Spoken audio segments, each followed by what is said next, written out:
Surging beef prices. Let's have a look. Hello everyone, Florian.Heise here and welcome to another episode of HeiseSays. Grab your stein of coffee because we've got a very important topic to discuss. The most concerning thing of inflation, to be quite honest. Maybe I'm just a little bit biased here, but, well, the issue we have is surging beef prices. $10 per kilo barrier. There you go, guys. Yeah, beef prices are set to explode further. Now, a viewer mentioned this. I saw a comment. Someone going, no one's talking about surging beef prices. And we eat a lot of beef in our family. And the reason I haven't picked up on it is because, well, we only buy beef in bulk every couple of months. And it's been a few months since we've done it. Let's start by having a look at some of these beef prices, everyone. I'll bring this up here. And the organization that this data comes from is the Meat and Livestock Association. They're an industry marketing body. They're not a lobby group. They're not an industry body. They're a service provider. Okay, so we just keep that in mind. Now, we've got three lines on this chart. The yellow one, that's 2019, around 500 cents. 2020, it climbed up to 800. And now in 2021, we've just hit 1,000. 1,000 cents per kilogram. You can see here all the different, on the right, you can see all the different types of steer. There you go. That's concerned, because beef is one of the healthiest things that you can eat. Don't believe all the rubbish coming out there from the media, guys. Bill Gates, pea burgers, pea protein burgers, then they're not going to save the world. Anyway, let's have a look at this. A key cattle price indicator breaks $10 per kilo barrier, yet beef prices look set to explode further. And, well, let's just jump. Before we go through this article, I want to draw your attention to the CPI figures. This is from the Food and Non-Alcoholic Beverage Groups. This is from the ABS. We can see the Consumer Price Index. Now, this here is what I want to draw attention to. Beef and veal up 3.7%, which rose as favorable weather saw farmers rebuilding herds after prolonged drought conditions reducing meat supply. So that would tell me this is transitory, that they're building up their herd. So we're seeing a reduced supply. So, there's less people their farmers want to build up their stock. They want to build up their herd. So they're only going to sell when they get good value for money. Beef prices have exploded, according to one butcher, as the Eastern Young Cattle Indicator, EYCI, breaks through the $10 per kilogram barrier, up a massive 150% in just 2 years. And the problem with this, if people reduce their meat consumption, they're going to be eating cheaper food. We did it.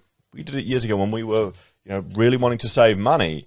I told Rachel we can't afford to spend anything. She went hard on our budget, and she got our monthly grocery bill down to something crazy.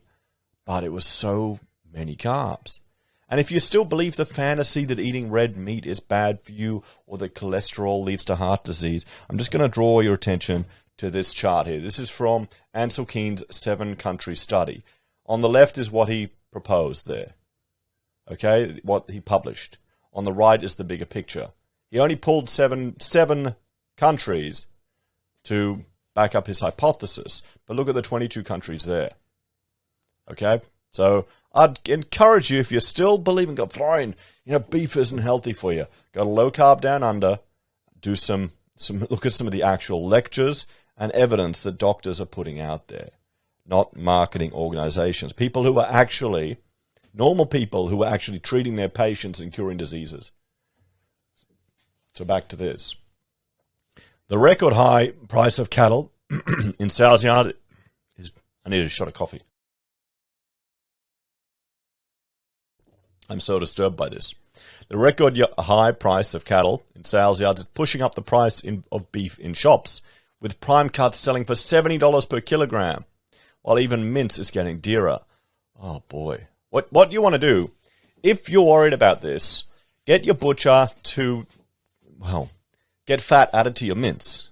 We eat a 30% fat mince, guys. All the stuff that people don't want to eat because they believe it's bad for them, get that thrown into your mince to make it go a lot further if you want to save money. Okay, fat is. Look back to ancient civilizations. Look back to the Greeks. Look back to Homer's Odyssey. Look back to the Bible. It was always the fat. The fat is what everyone wanted. We can learn a lot from the ancients. Retailers say it's unsustainable, but prices are not likely to change for a few years until the national herd grows. Years! Shit. Butcher Ted Ellison, who runs a boutique drive-through shop in Toowoomba, said he is seeing more of his customers buying cheaper cuts of beef and mince. Well, yeah, I mean, you got to do it. You got to find ways to make it go. I mean, this is the thing with the boutique places. You can get some really wanky butcher shops. We went to one where we used to have our office, and they had really good meat, but it's bloody expensive. This is when the first time we experimented with ordering an entire beast, and they loved it because they actually got to butcher, because everything else was prepared off-site, and they just presented it. Put a bit of parsley on there. It's gone from the premium line back to your mince and sausages and your basic cuts, making mince go further, he said. At his shop, a piece of rib eye will set you back $70 a kilogram, and beef sausages and mince are over $15. Well, you need to shop somewhere else, okay? Seriously, go. What is it? Rockley Meat Markets. That's where we buy our stuff from now. Go from those of you in Toowoomba. You should be getting it cheaper in Toowoomba. It just shows you how expensive it's getting. He's finding it hard to keep prices down when the cost of the carcass is so high. $10 a kilo landed at the back door. Sustainably, it's not there. It can't go on. It definitely makes it hard to cut your way out of a body of beef. On the other side of town, butcher Jason Patton's family run a large outlet selling meat as close to wholesale prices as they can, but even he has noticed a change in consumer behavior. It's a lot dearer for a family to feed on good steak. It's pretty much like a delicacy, he said. So why are cattle so expensive? Well, I mean, here's the thing. When we buy a beast, we're dropping $2,000 when you buy a whole animal. And that's months and months of food.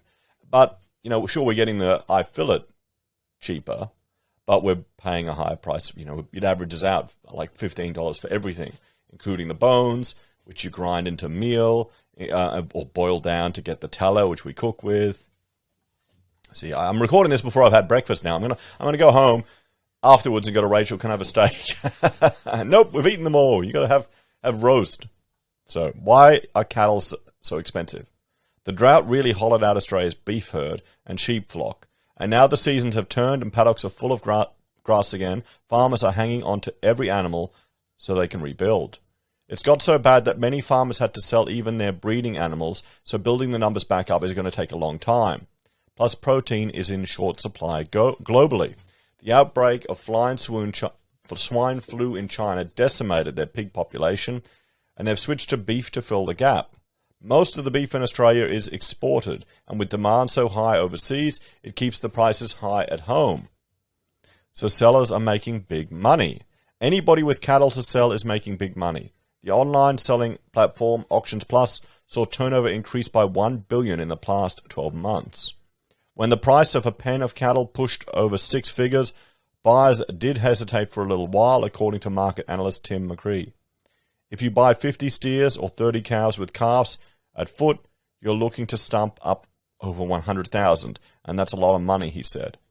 Cows not even in calf are also at record levels in some regions, hitting $3.57 per kilogram at the Gundina in northwest New South Wales.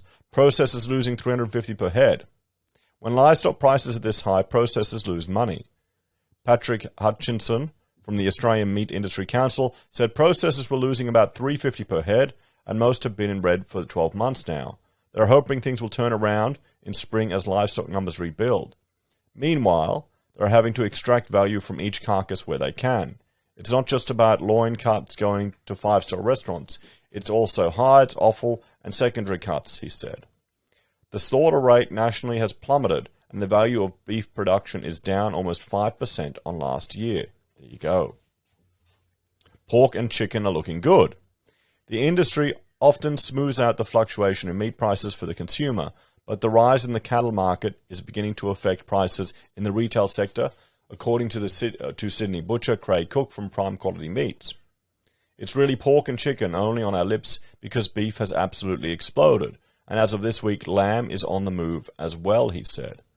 Pork and chicken have always been the poor cousins of beef and lamb in Australia. Well, chicken's got no bloody taste. The way they breed chickens now, they're all tasting exactly the same. You've got no variety in your chickens anymore. Pork, well, you can get a nice pork Wouldn't mind some crackling. So, and a good lamb, you know. But with such a big gap between the prices per kilo, it's likely that consumption will shift. Meanwhile, chicken and pork production is holding steady, and the cost of chicken, according to Craig Cook, has actually gone down. We've seen a big fall in the poultry market, lost restaurant trade, product put back on retail market. It's some good shopping out there. So we're gonna cop it when we're buying the beef, but you may have to replace it with some chicken and pork and maybe even some lamb to keep all your stuff going. What's good is, I mean, if these producers are using more and more of the animal, that's great.